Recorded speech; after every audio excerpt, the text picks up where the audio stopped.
Takaitaccen tarihin Sheikh Abdulrahman As-Sudais. Sheikh Abdulrahman ibn Abdulaziz As-Sudais ɗaya ne daga cikin limaman harami wanda ke garin Makka. Shine shugaban manyan masallatan nan guda biyu masu daraja, wato Makka da Madina. An haifi Sheikh Sudais a birnin Qasim da ke Saudiya a shekarar 1961.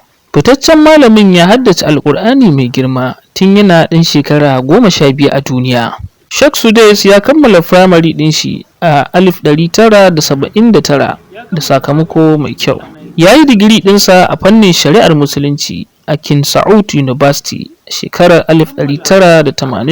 Daga nan sai ya wuce ya yi masters duka dai a fannin shari'ar Musulunci. A shekarar 1995 aka ba Sheikh Sudais lambar yabo ta PhD a fannin shari'ar Musulunci a jami'ar Ummul Qura, wanda hakan yasa ya kasance ɗaya daga cikin manyan malaman jami'ar. A shekarar 2005 an karrama shi a taron Dubai International Holy Quran Award. Naku Nura Mu'azzam Bichi.